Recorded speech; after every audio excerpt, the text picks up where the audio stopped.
Hello, coordinators. Thank you for joining me today to talk about a proposed new process for our activity maintenance program. It's come to our attention that we can do things a little bit more efficiently now that we have the better software to do it. And when we do new changes like that, as with the software, there's always typically room for other process changes. And that's why we're looking at the activity maintenance today. I feel that once we go through the presentation that you might feel a little bit better about these possible changes and that you will also support them. But let's go ahead and get started. This is the alternative to the current activity maintenance process. Today we're going to go over how activity maintenance affects the organization, what activity maintenance is, the current process, the new process, things to consider, and my recommendations. Let's get started. How does activity maintenance first impact the organization?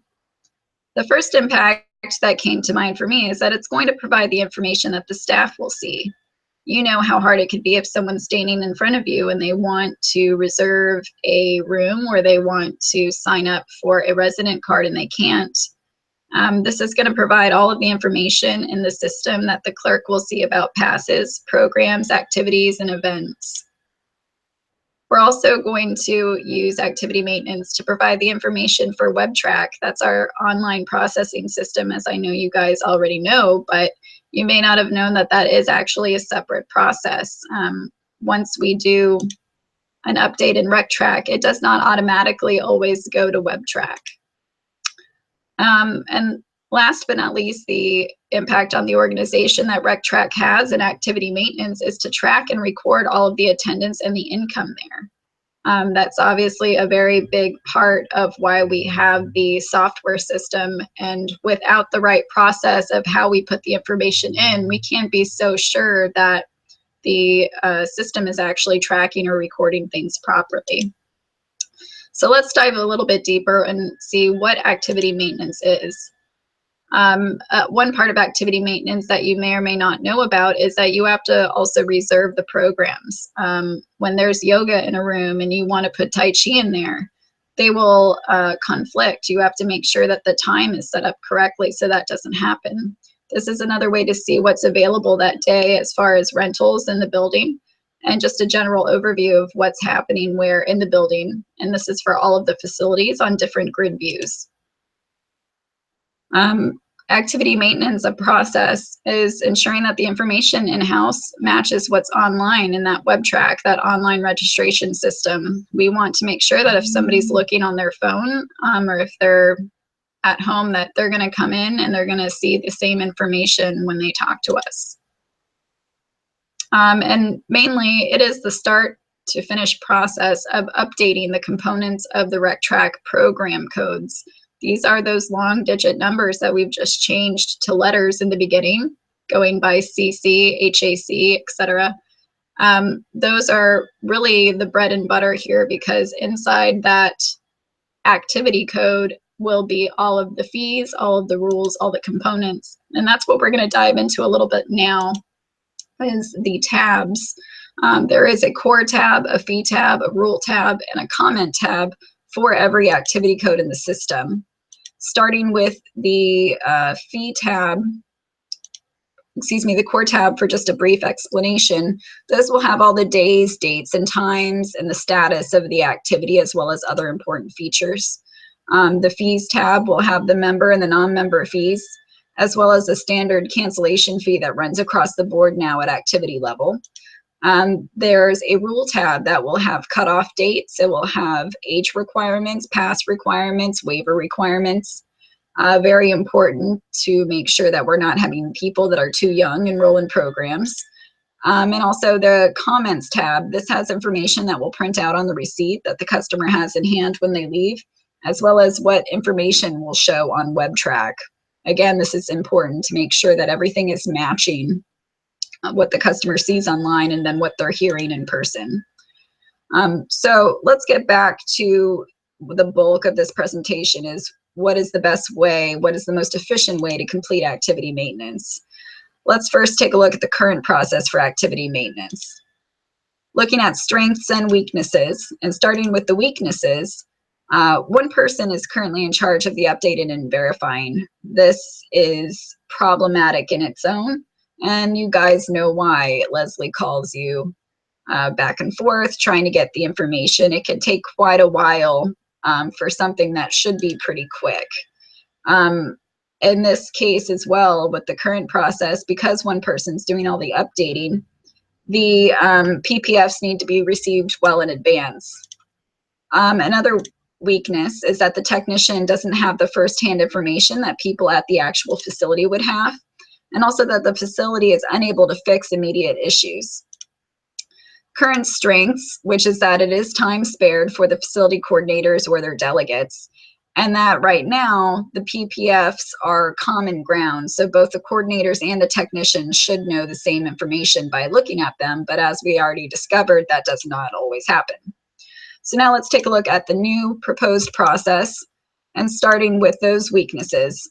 The facility staff and the coordinators will have to make the time to do it. That's just something that is a part of the new process.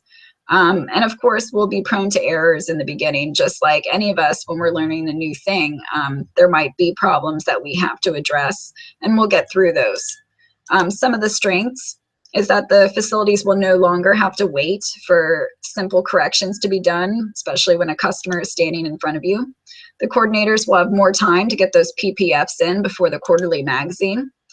And also the person doing the updating is already current on the information. They won't need to refer to the PPF as much because they probably already know that a time has changed or that a fee has changed. And also this new process allows for a review time, a verification by the technician that wasn't really possible because of how long it took the technician to do the original updates to begin with. So now that we've seen both the current process and the proposed process, strengths and weaknesses, let's look at these things to consider. One thing is, should the activities be left inactive until registration can review the content? That is a function that we could do now in RecTrack 3.1. What should these new timelines be? When should those PPFs be in by? Another one is, should registration, the technicians, not the coordinators or the delegates, be actually making the new program codes, the new activities that you offer? Also, in that case, what components should the facilities be updating? Should your delegates be updating? That would be up to you guys, the coordinators. And then also, who will be making those reservations in the facility reservation system to make sure that there's no overlap? My recommendations, if you feel like we can move forward with this process soon, is that we need to keep utilizing those and updating those PPFs as we normally would. Those are still going to be very important for the person doing the verifying, as well as for yourselves keeping track, which I know you all like to use them, but those would not really, be changing in this instance. Go ahead and start thinking also about the staff member that you'd like to delegate to be in charge of updating the activities. If you do not feel like you will have the time yourself, which we've already kind of discussed in other meetings, along with choosing a delegate, start talking to that delegate about the deadline that you want to have the updates received from them by, because we'll still need to update the magazine, which means we still need to have those PPFs in by a certain date.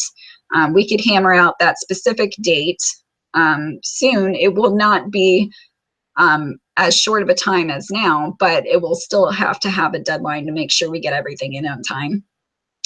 And then also for my final recommendation is to keep lists of questions and concerns that you have. If issues arise, we could contact outside support to resolve them if we don't know how to fix them. Also, as things come up, it's just good to keep a running list to make sure that we're covering so that the delegate knows how to do everything and that we're not running into the same problem over and over again. So with that, I just want to say thank you for listening. I appreciate you guys. Considering the change to the new process, it definitely is something that I feel we would benefit from, not only for the organization, but also for the individual centers, having that ability to change things as quickly as you want would really, really benefit your customers, especially when they're standing there and they want to sign up for something. So I'm going to get back to the video here now and just again say thank you for listening to me today. And if you have any questions or concerns, please just shoot me an email or send me a text, call me, and we'll get those issues worked out.